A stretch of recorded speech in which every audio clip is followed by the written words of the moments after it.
completely pushed away the 1960s. Nobody will ever do it again. Yeah. Hold my beer. The story of my life.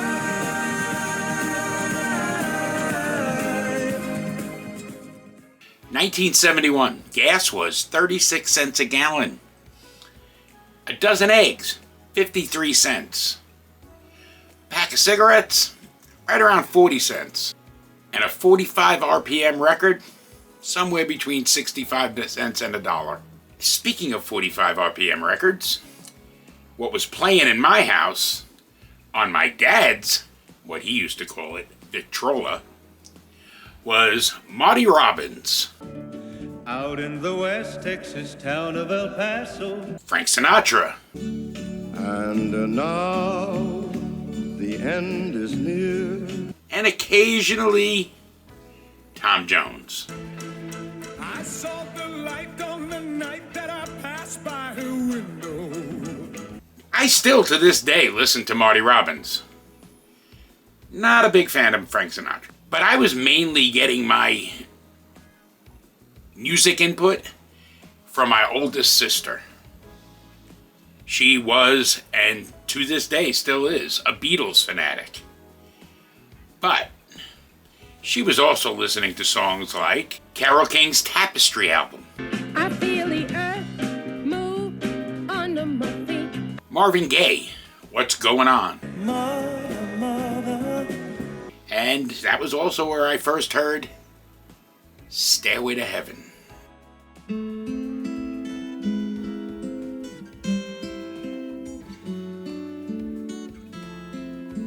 By most accounts, or many accounts anyway, the greatest rock song ever made. People were starting to get a little bit more into objecting to the Vietnam War going on, and taking notice of political uprising. In the movies, we had The French Connection, which by some accounts had the greatest car chase in the history of movies.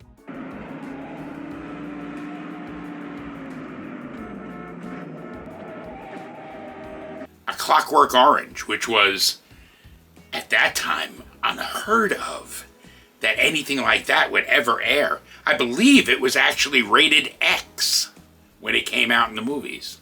For those who don't know what rated X means, that would be NC-17 today. We also had Dirty Harry. Do I feel lucky? Well, do you, punk? And for children, but not necessarily for children, Willy Wonka and the Chocolate Factory with Gene Wilder. Looking at that today, it's kind of a dark movie. I mean, for all intents and purposes, there were several deaths and disfigurations in that movie. You get nothing. You lose. Good day, sir. On TV, we had All in the Family, Oi, the way Glenn Miller played. The Mary Tyler Moore Show,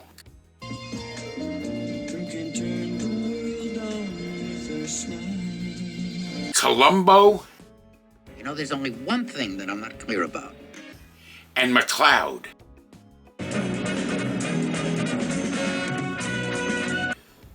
Kind of changed the way procedural detective shows were being done. But the Vietnam War raged on, and people were getting tired of it. Very tired of it. President Nixon ended the gold standard, which meant that all of our money was no longer backed by gold.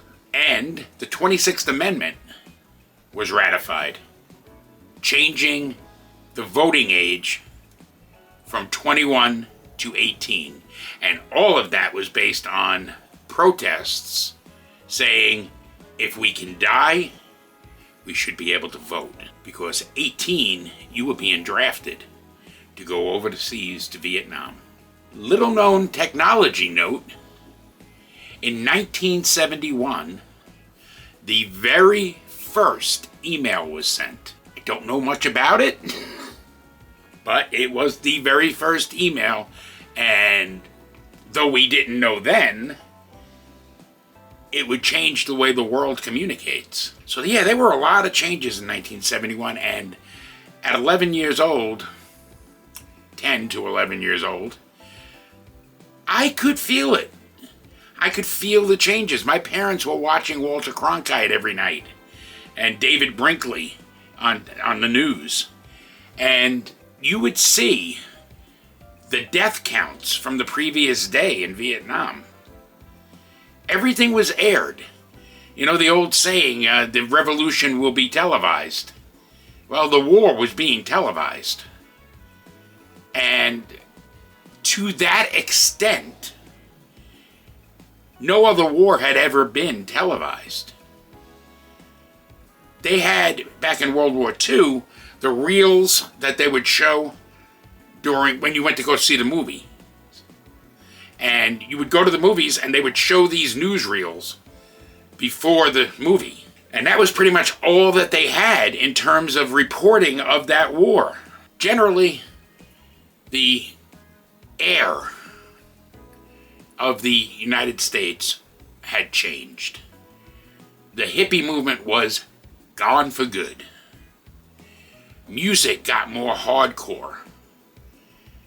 Most people would say that Marvin Gaye's What's Going On album was the most important protest music ever. But you also had a feeling of, were you really making a change? Was there really a change happening because of these things that happened?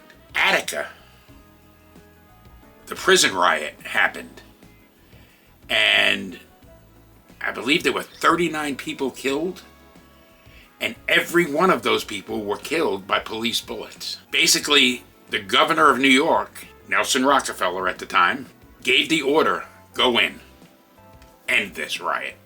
When the smoke cleared, 39 people were dead, and they were all killed by police bullets. The Charles Manson trial ended in 1971 with a guilty verdict on murder in the first degree for Manson and several of his followers. Now, initially, they were all sentenced to be executed. However, California put in place a temporary holding order on all executions because they were considering writing it out of their constitution. So all of those sentences were commuted to life in prison. Charles Manson, up until his death, was coming up for parole. I don't know how many years apart that was. I think it was 5. But every 5 years he was coming up for parole. D.B. Cooper, a name you may know or may not, or may sound familiar to you, got on a plane and said that he had a bomb. And that if he didn't receive the ransom he was requesting, he was going to set off that bomb. So, they landed the plane, gave him the $200,000 that he was requesting, and took back off. And this gentleman, whose name was given to people on the plane as D.B. Cooper, leapt off the back of the plane with a parachute and was never heard from again.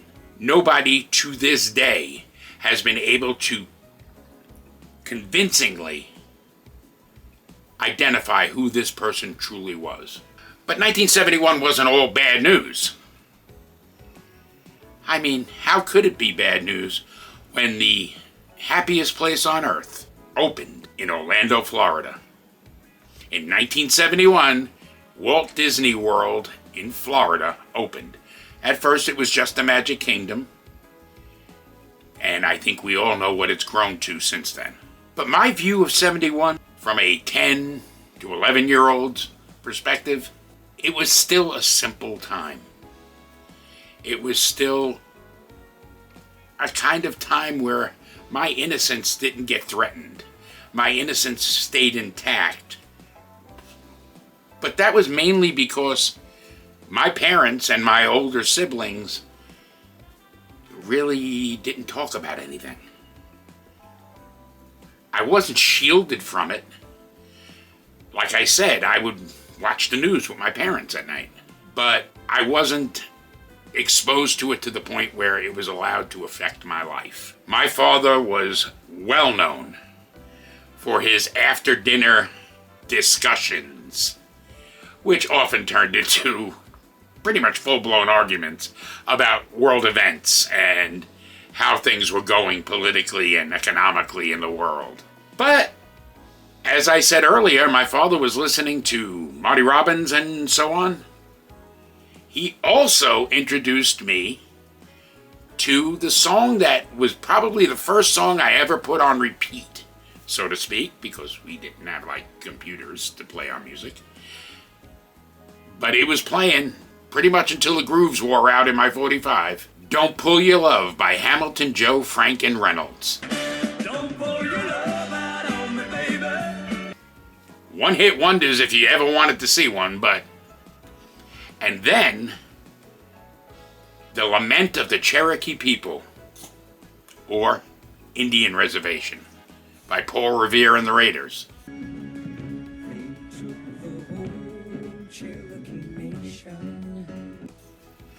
Those were the two songs that pretty much lived on my little record player. Next week I'm going to talk about 1972 and some of the big things that happened then. Tell me in the comments what you think, what you remember, or if there are some other things that you'd like to see me cover. Until next time, I'm Felix, and this is the story of my life.